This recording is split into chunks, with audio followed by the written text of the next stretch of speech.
పితా పుత్ర పవిత్రాత్మ నామమున ఆమెన్. క్రీస్తునాథుని యందు మిక్కిలి ప్రియ సహోదరి సహోదరులారా, ఈ వాక్య పరిచర్యకి మిమ్మందరినీ ప్రేమతో ఆహ్వానిస్తున్నాను. కీర్తనల గ్రంథము 91వ కీర్తన 10-11 వచనములు. నీకు ఎట్టి కీడును సంభవింపదు, నీ ఇంటి చెంతకు ఎట్టి అంటురోగము రాదు. ప్రభువు నిన్ను తన దూతల ఆధీనమున ఉంచును, నీవు ఎచ్చటికి వెళ్ళినను వారు నిన్ను కాపాడుచుందురు.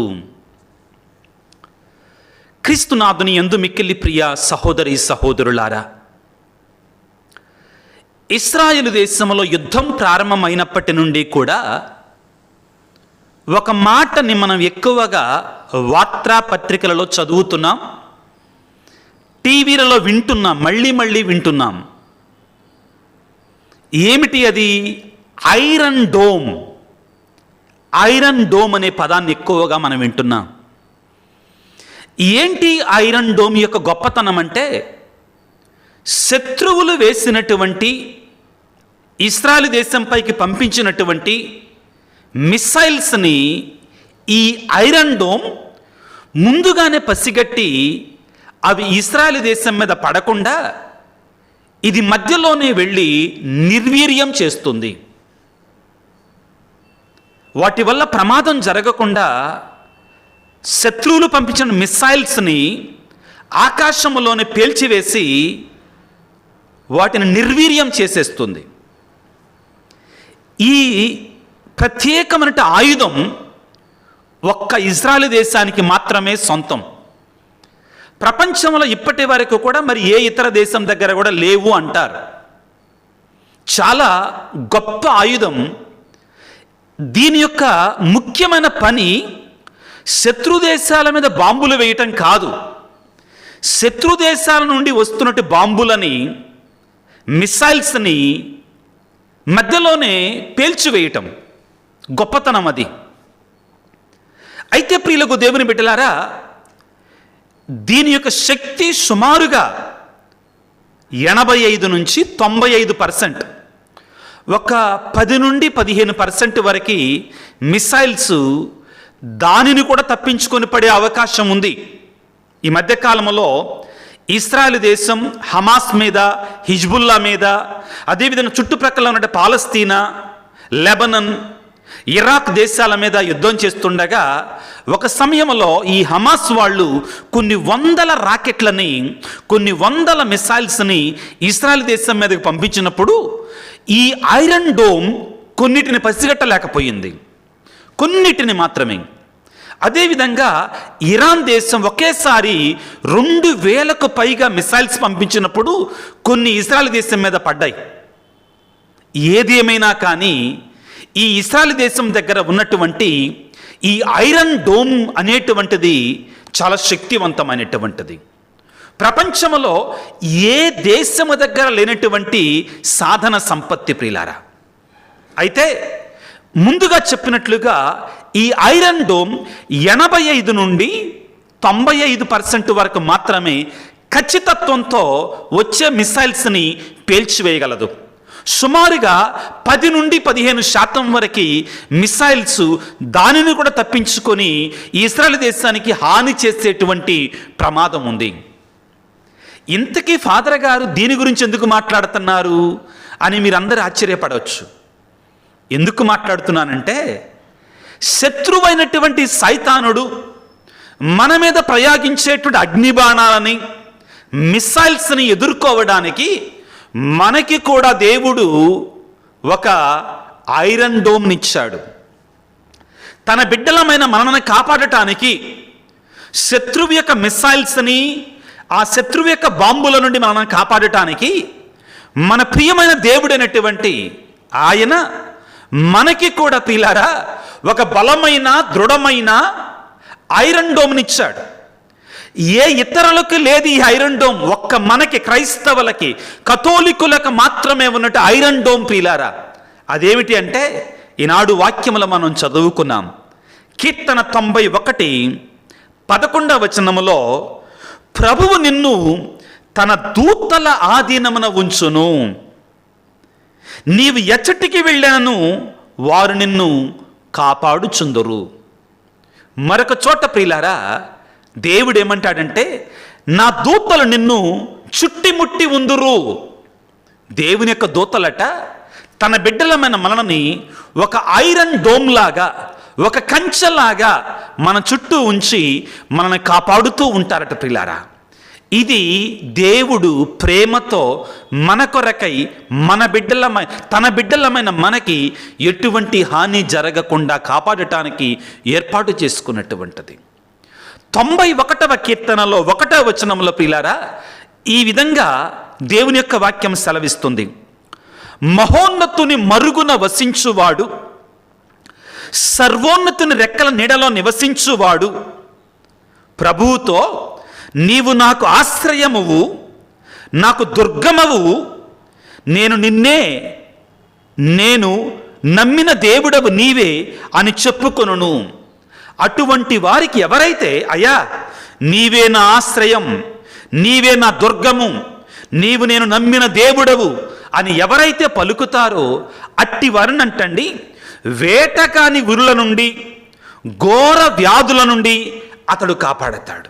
అదేవిధంగా అతడు, చాలా ముఖ్యమైన మాట, మరొకసారి ఇంకొక ఐరన్ డోమ్ నీ చుట్టూ రాబోతుంది. ఇప్పుడు అతడు తన రెక్కలతో నిన్ను కప్పును, అతని రెక్కల క్రిందన నీవు తలదాచుకుందువు, అతని విశ్వసనీయత నీకు డాలుగాను రక్షణ ఆయుధముగాను ఉండును. ఏంటంటే దేవుడు మనకిచ్చే ఐరన్ డోమ్. ప్రియులారా, ఇశ్రాయేలు దేశానికి ఉన్నటువంటి ఐరన్ డోమ్ 85 నుంచి 95% మాత్రం ఖచ్చితత్వంతో ఉంటుంది. కానీ నీ దేవుడు నీకు ఇచ్చినటువంటి ఆ ఐరన్ డోమ్, ఆయన యొక్క కాపుదల, ఆయన రక్షణ, ఆయన కంచ నీ చుట్టూ ఆయన వేసినటువంటిది 100% ఖచ్చితత్వంతో పనిచేస్తుంది. దానికి తిరుగులేదు. ఏమిటంటది? అతడు తన రెక్కలతో నిన్ను కప్పును. 91వ కీర్తన 4వ వచనము. అతని రెక్కల క్రింద నీవు తలదాచుకుందువు. ఇక నుండి వినండి ప్రియులారా, ఏంటంట ఆయన మనకిచ్చిన ఐరన్ డోమ్? అతని విశ్వసనీయత నీకు డాలుగాను రక్షణ ఆయుధముగాను నిన్ను కాపాడుతూ ఉండును. నేను సృష్టించిన దేవుడు నిన్ను విడిచిపెట్టే దేవుడు కాడు. నీవనుకుంటున్నామే నీ జీవితంలో, అయ్యో నాకు శ్రమలు వస్తున్నాయి, అయ్యో నాకు బాధలు వస్తున్నాయి. చాలామంది నాతో మాట్లాడేటువంటి మాటలు, ఫాదర్ గారండి నేను ఈ శోధనలు భరించలేకపోతున్నానయ్యా, నేను ఈ కష్టాలు తట్టుకోలేకపోతున్నానయ్యా. కొంతమందిని నాతో మాట్లాడిన మాట, నేను త్వరగా చనిపోతే బాగయ్యా, ఈ బాధలు భరించలేకపోతున్నాను. ప్రియమైన దేవుని బిడ్డ, ఈ రోజున దేవుడు నీకు వాగ్దానం చేస్తున్నాడు. నీవు ఎటువంటి స్థితిలో ఉన్నా, ఎటువంటి పరిస్థితుల్లో ఉన్నా కానీ దేవుడు నీతో పలుకుతున్న వాగ్దానకరమైన మాటలు ఏమిటి అంటే, నేను నా రెక్కల మాటున భద్రపరచుకుంటాను, నీవు నాకు ప్రియమైనటువంటి వాడివి, నేను నిన్ను విశ్వసనీయత అనే డాలుతోటి, రక్షణ అనే ఆయుధముతోటి నిన్ను కాపాడుతూ ఉంటాను. వేటగాని ఉరుల నుండి. వేటగాడు ఎవడెక్కడ వేటగాడు? పేతురు గారు రాసిన మొదటి లేఖలో 5వ అధ్యాయంలో 8వ వచనంలో పలికినటువంటి ఆ వేటగాడే ఈ వేటగాడు. పొదల మాటున మక్కి ఎవడు దొరుకుతాడా అని కబళించి వేద్దామని గర్జించే సింహములాగా ఎదురు చూస్తున్నాడు చూడండి.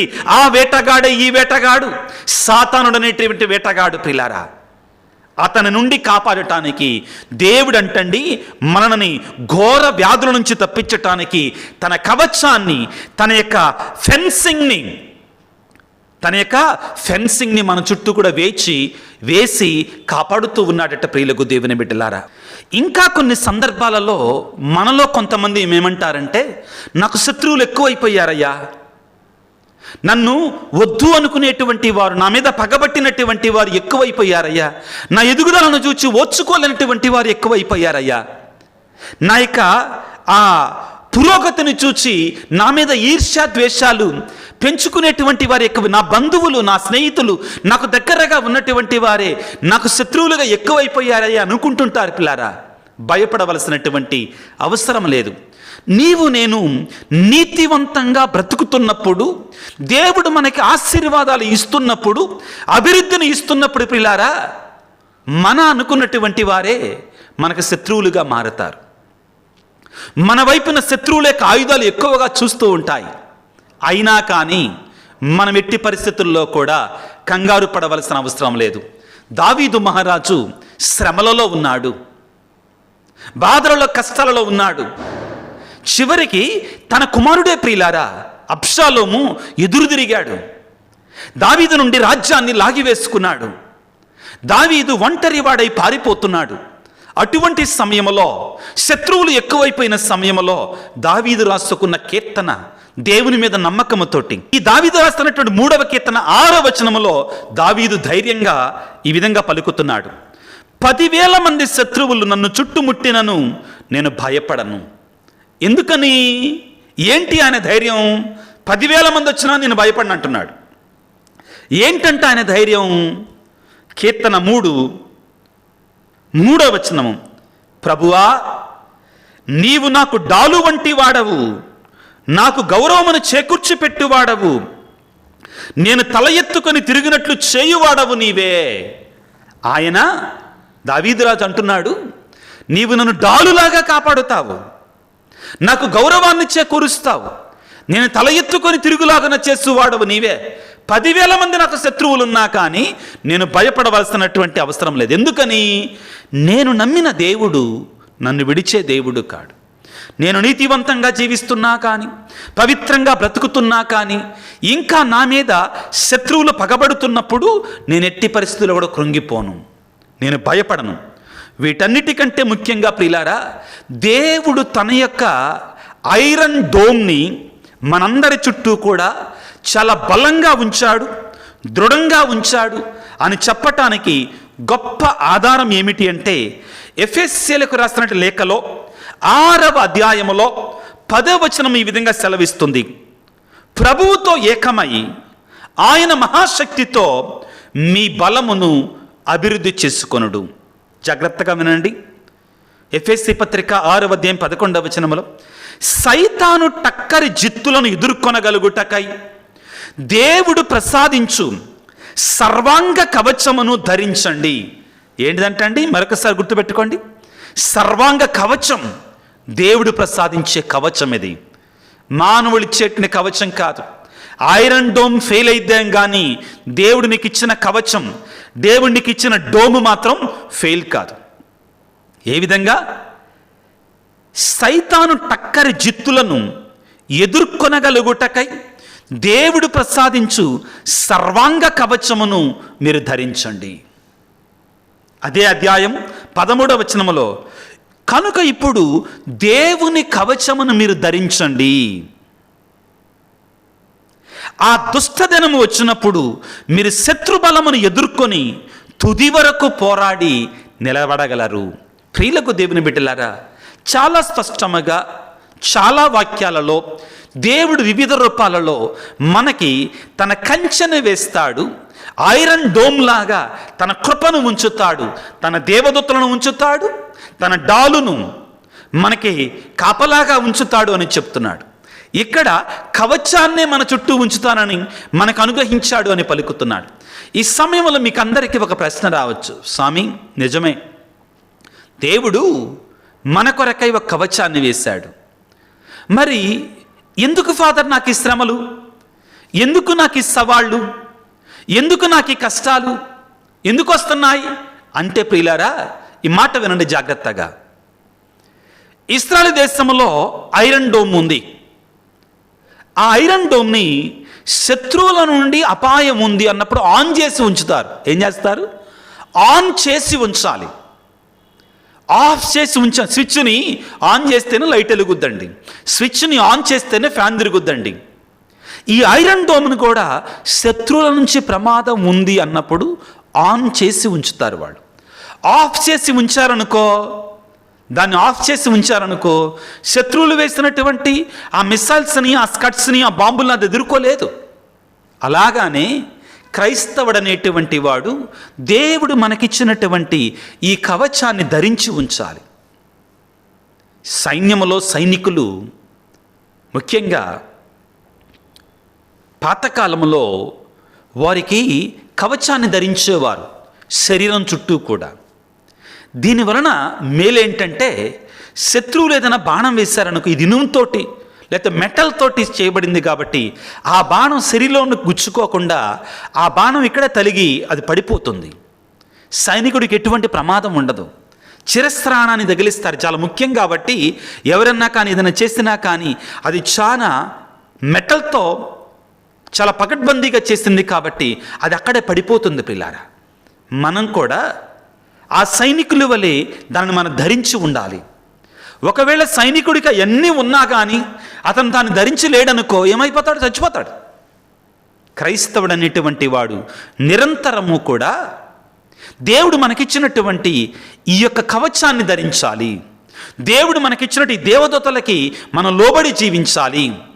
దేవుడు మనకిచ్చినటువంటి ఈ కవచాలను మనం ధరించి ఉన్నప్పుడు ప్రార్థన, సత్యము, నీతి, దేవుని యొక్క వాక్కు, జపమాల, దివ్య సప్రసాదం, దివ్య బలి పూజ, దేవుని యొక్క వాక్యం, ఇవన్నీ కూడా మనం ధరించి ఉంచాలి ఎల్లప్పుడూ కూడా. అప్పుడే దేవుని యొక్క రక్షణ. ఇవి చేయకుండా, వీటిని ధరించకుండా, వీటిని వినియోగించకుండా దేవుడు నన్ను దీవించటల్లా, దేవుడు నన్ను కాపాడతల్లా, దేవుడు అన్నాడు కదా నన్ను కాపాడతాడని, దేవుడు కాపాడుతూనే ఉంటాడు. నువ్వు వినియోగించుకోకపోతే ఎవరేం చేస్తారు? చాలామంది అంటారు, అయ్యా నా వల్ల కాటం లేదయ్యా, ఈ శోధనలు భరించటం నా వల్ల కాటం లేదయ్యా అని అంటుంటారు. అది కరెక్ట్ కాదు ప్రియులారా. 1 కొరింథీ పత్రిక 10వ అధ్యాయం 13వ వచనములో పౌలు గారు ఈ విధంగా అంటున్నాడు, మానవునకు సాధారణము కాని ఏ శోధనయును మీకు కలగలేదు, ఎలయన దేవుడు నమ్మదగినవాడు, మీ నిగ్రహ శక్తికి మించి మేము శోధింపబడనివ్వడు.